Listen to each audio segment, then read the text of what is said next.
Welcome to Sacrilegious Discourse. I'm husband. And I'm wife. Together, we're reading the Bible for the very first time. We grew up without religion and wanted to know what all the fuss was about. Well, what have we learned so far? That God is a dick, and apparently some people believe in talking donkeys? We're not trying to pass ourselves off as experts. Nope, we're just reading the Bible for the first time and giving our first take reaction. If you'd like to join us in this venture, you might consider starting at episode 1. Otherwise, jump in wherever you like. All right, let's go read the Bible. Yeah, let's get to it. Husband! Wife! Do you not remember where we are because we're in Psalms? Well, actually, I know we're in the 50s. We are in the 50s. And yesterday I got kind of pissed off because, well, God, actually. Yeah. Died, but, in Psalms. It's Psalmy, Gaudy bullshit. Psalmy Gaudy. Yeah, and then I do remember this from yesterday. Mm-hmm. So today we're starting a series of 5, but we're only doing 2. 2.5. Because we're going over a little old one a bit. Well, okay. But today's Friday? Today's Friday. So we're going to leave everybody on a cliffhanger, huh? Oh, yeah. Yeah. Yeah, we are. It's going to be a weekend cliffhanger. Yep. Okay. I'm happy about that. Awesome. If I have to suffer, y'all got to suffer with me. So what are we going over today? Okay, so today we are doing a real quick slight review of Psalm 16 because it's one that fits in with this group. And then we are reading Psalms 56 and 57, and we're learning what ties them together. Okay. Sounds good. Let's get into this. Okie dokie.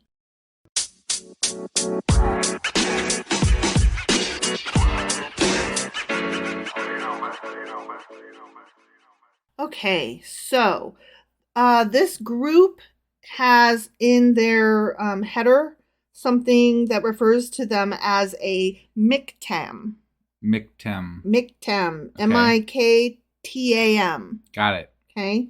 And so I was like, the fuck is a Miktam? Yeah, what is right? a Miktam? So a Miktam is a word of unknown meaning found in the headings of Psalms 16 and 56 through 60. Okay. Yep. These 6 psalms are associated with King David, and they may have formed one of several smaller collections of psalms. Okay. Okay, so they probably were supposed to go together.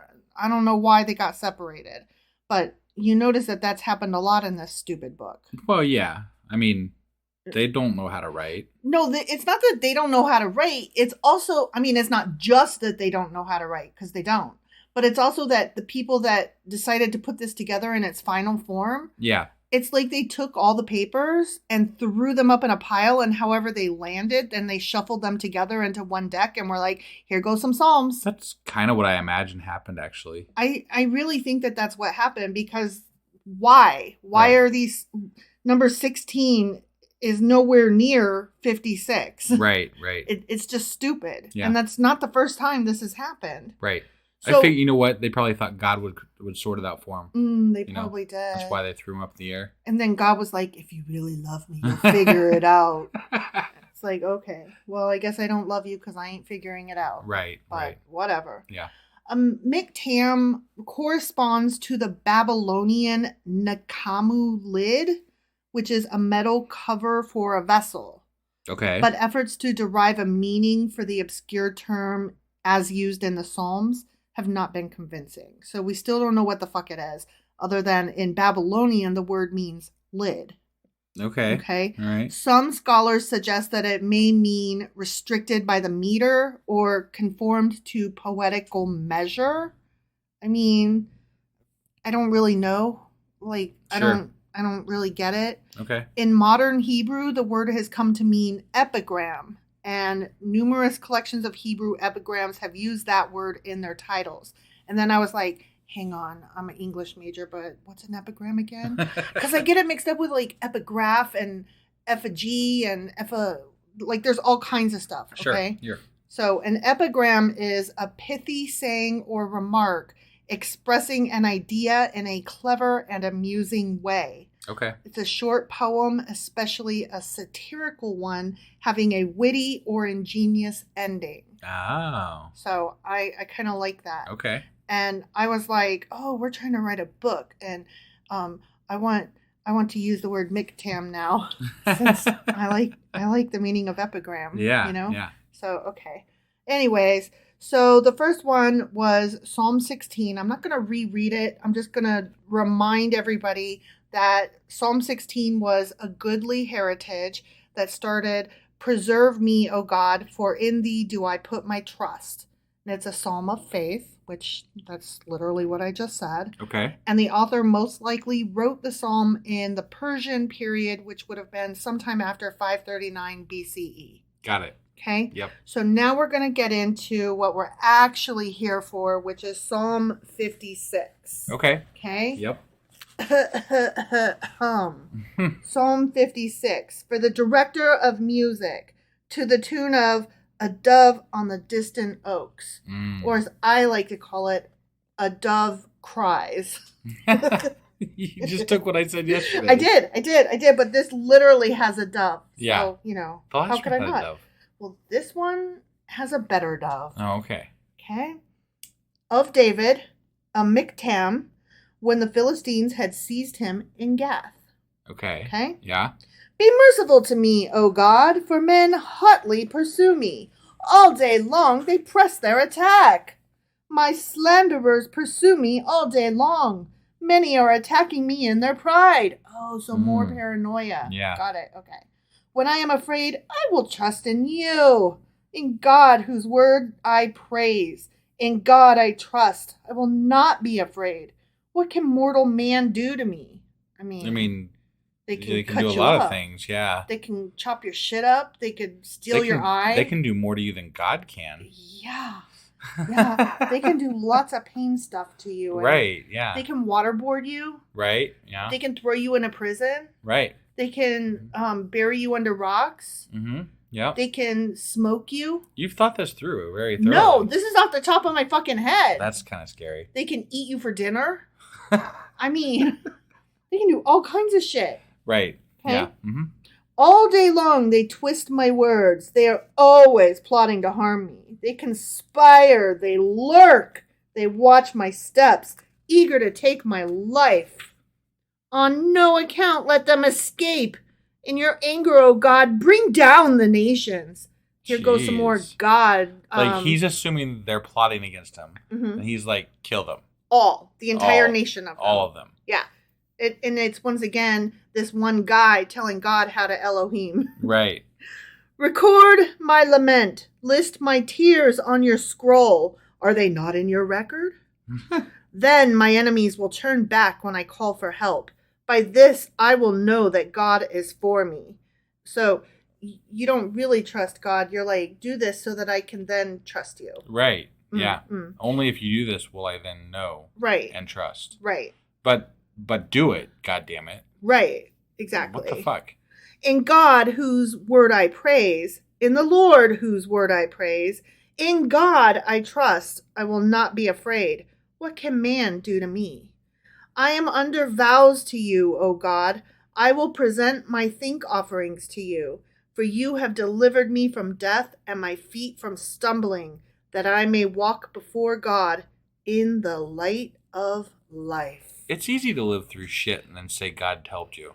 Well, you know? Here's the thing. I figured out that when they have these, help me, help me, help me, and then at the very end they're like, oh, you've delivered me. Right.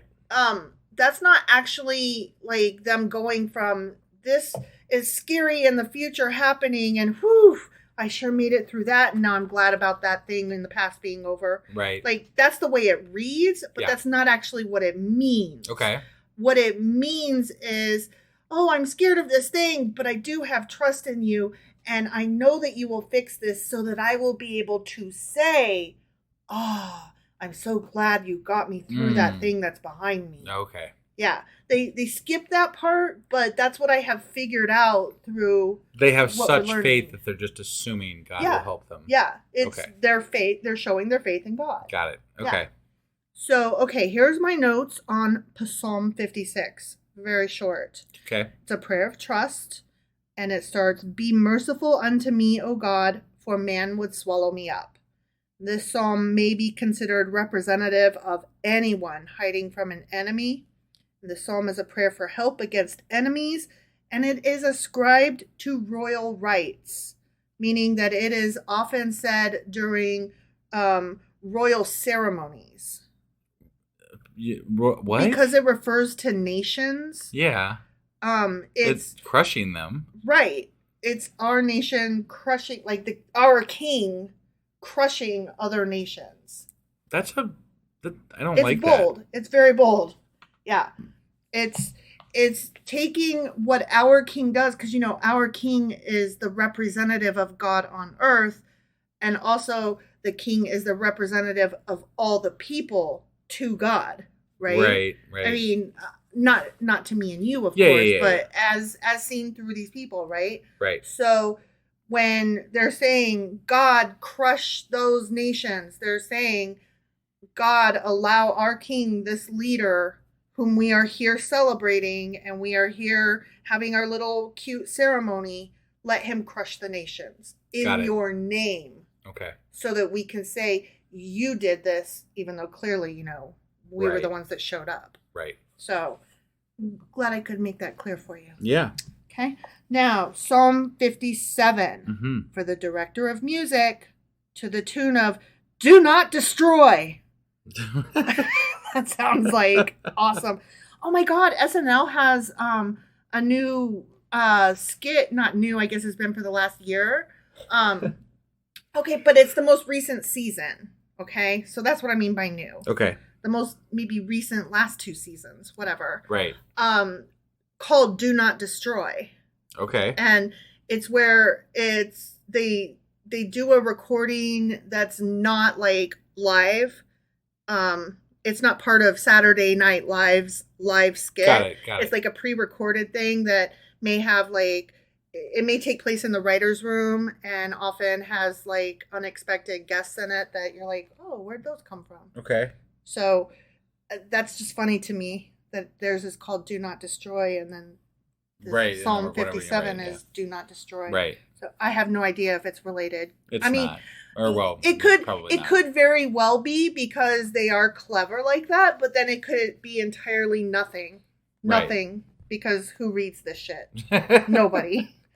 I mean, I assume that nobody on SNL would read. But they might have been forced to when they were younger. That is true. So see, that's what I'm saying. It could be. I'm not saying it is. Yeah. It probably isn't, but it could be. Sure. Okay, so anyway, of David, it's a Miktam. Okay.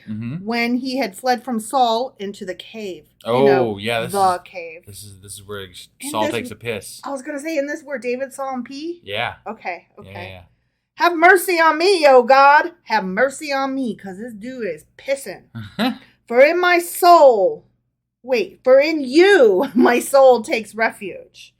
I will take refuge in the shadow of your wings until the disaster has passed. I cry out to God Most High, to God who fulfills his purpose for me. He sends from heaven and saves me, rebuking those who hotly pursue me. God sends his love and his faithfulness. Salah. I'm in the midst of lions. I lie among ravenous beasts. Men whose teeth are spears and arrows, whose tongues are sharp swords. We've read a lot about people with sharp swords as tongues lately. Yeah. Well, I mean, this is all supposed to be poetic, right? So it only makes some sense, I guess. Nice poesy. Yeah. Be exalted, O God, above the heavens. Let your glory be over all the earth. They spread a net for my feet. I was bowed down in distress. They dug a pit in my path, but they have fallen into it themselves. Salah. My heart is steadfast, O God. My heart is steadfast.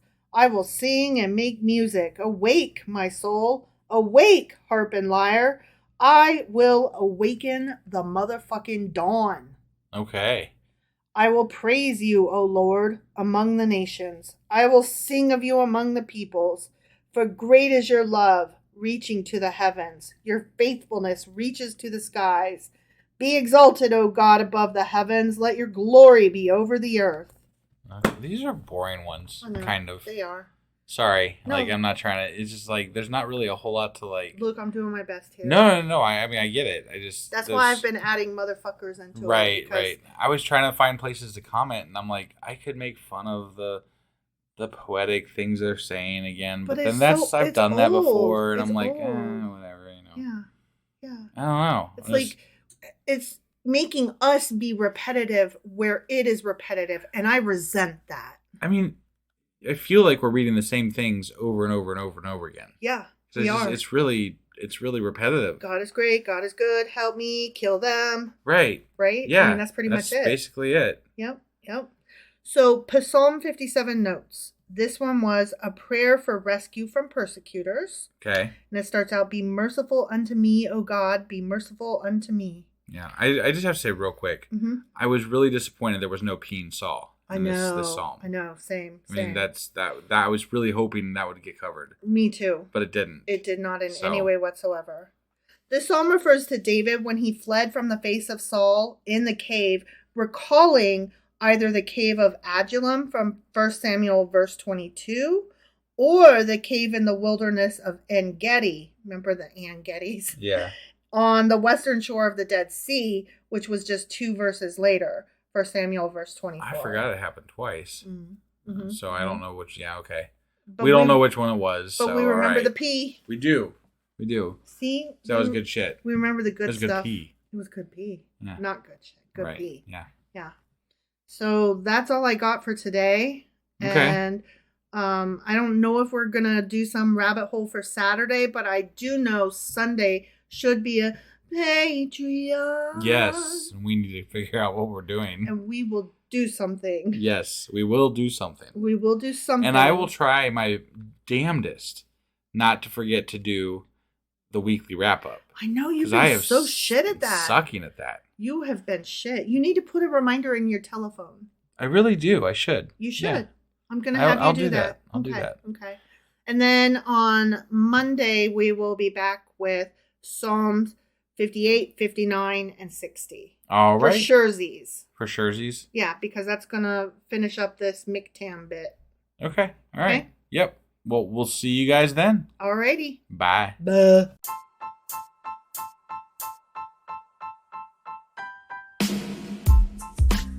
Hey, wife, I guess that's the end? But husband, that's just sad. It doesn't have to be. We are on lots of social media platforms like Twitter. Our handle there is sacrilegious_D. For D's nuts. Oh my God. Stop doing that. Anyway, we're also on Facebook, Instagram, and Pinterest. There's a link to all of our social media sites at our website. Ooh, we have a website? Yeah, it's sacrilegiousdiscourse.com, where you can also find a link to our merch shop. We have a merch shop? Yep. We have podcast-themed clothing, mugs, notebooks, and more, as well as an atheist and science-themed products. Wow, our fans should really go check that out right now. Definitely. They can get in touch with us by sending an email to sacrilegiousdiscourse@gmail.com. But before they do that, we could really use some help. Oh yeah? With what? Well, it's not free running the podcast, and we need some financial support in order to get better equipment, which will free up time so we can concentrate on our podcast and our fans. Okay, so what should they do?